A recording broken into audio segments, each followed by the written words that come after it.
Adrien Gindre. Bonjour Boris. Votre invité ce matin, Marc Fesneau, président du groupe Modem à l'Assemblée nationale. Bonjour Marc Fesneau. Bonjour. Jour J pour ce vote de confiance demandé par François Bayrou. Vous êtes l'un, vous, de ses plus proches.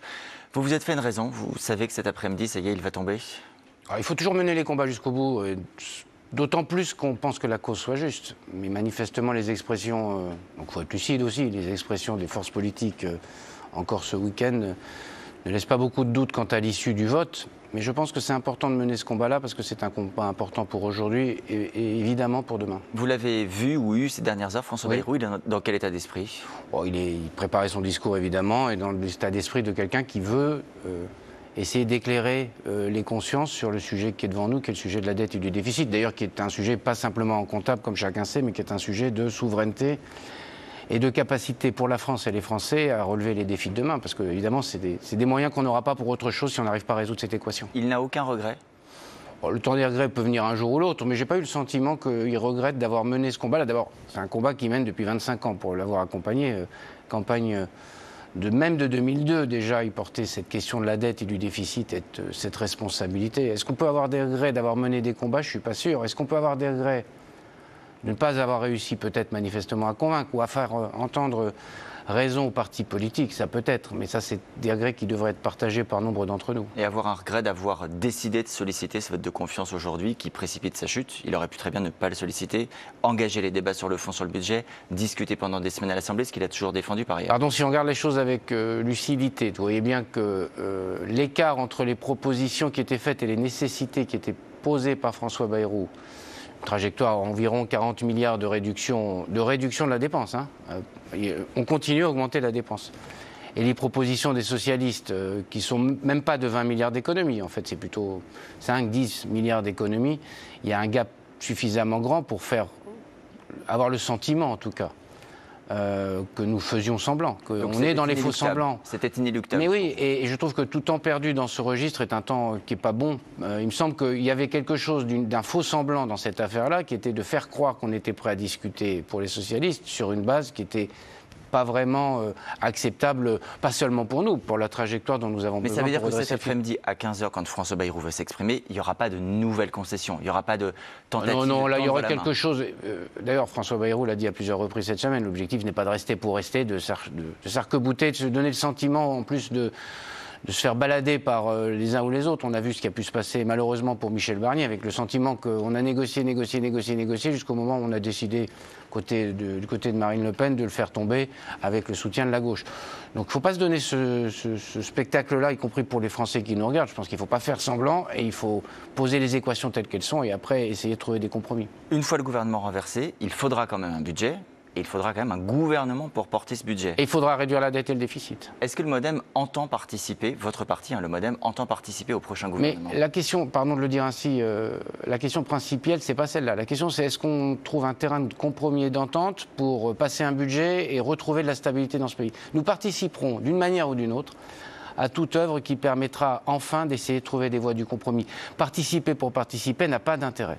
On veut avoir une trajectoire public en termes de dépenses et de déficit, on va avoir une trajectoire de budget, on va avoir une trajectoire de ce que nous devons faire. Qu'est-ce qui se passe au fond? On a 18 mois, en gros, avant que la présidentielle ne se lance. Dans l'intervalle, est-ce qu'on n'est pas capable de se dire, voilà les 4 ou 5 grands sujets sur lesquels nous pourrions être d'accord?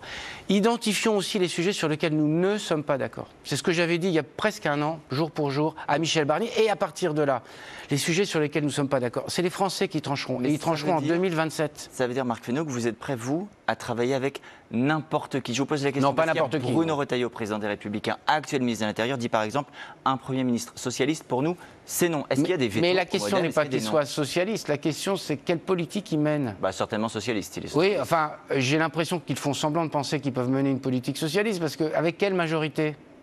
Donc vous n'y croyez pas? Nous sommes 210 du socle. Nous avons travaillé avec les Républicains. Je vous prie de croire qu'en septembre dernier, ce n'était pas une évidence pour le Modem et pour un certain nombre de collègues de Renaissance de travailler avec les Républicains. Et qu'il y avait des figures, parfois, Bruno Retailleau le premier, qui pouvaient un peu interpeller. Bon, et on l'a fait, et on a réussi. Donc on a fait des pas les uns vers les autres. C'est la même question qui se pose côté gauche.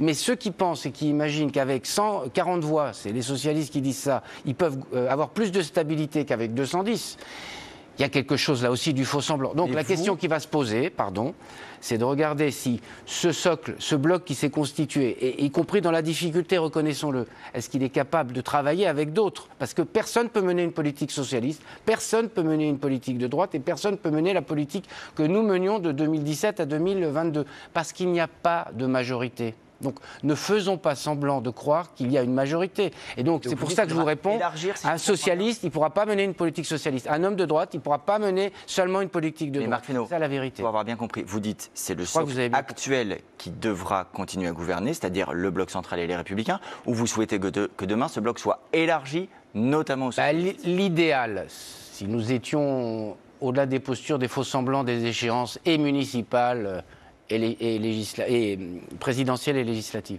L'idéal, ce serait que ce soit ça. Et le probable? Le probable n'est pas certain, mais j'ai sous les yeux plutôt depuis 1 an, pour ne pas dire depuis 3 ans, le sentiment un peu désespérant, alors pas que moi, je pense les Français, c'est l'idée de regarder à courte vue et de ne pas se poser la question de ce que c'est que l'intérêt des Français. L'intérêt des Français, c'est de la stabilité, quelques perspectives notamment budgétaires, et après, il y aura une présidentielle que tout le monde se tranquillise. Est-ce que vous souhaitez, espérez que le président de la République s'exprime le plus vite possible?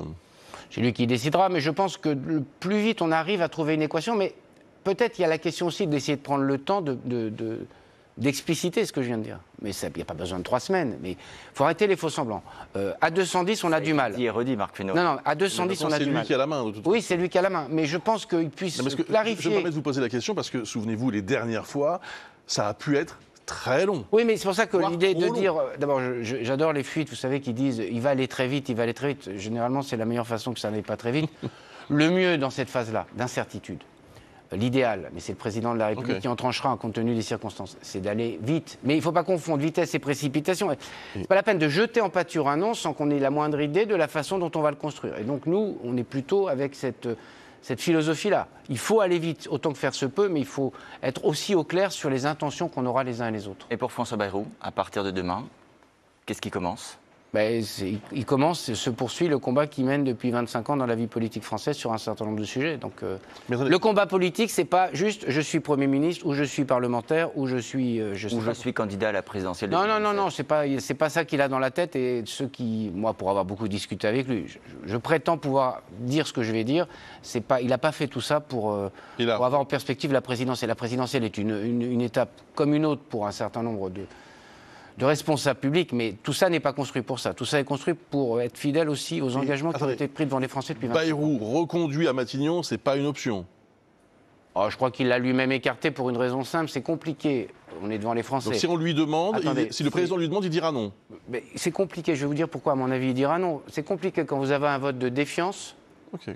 De dire je fais comme si de rien n'était, y compris vis-à-vis des Français. C'est une question d'honnêteté, me semble-t-il, et d'équation politique.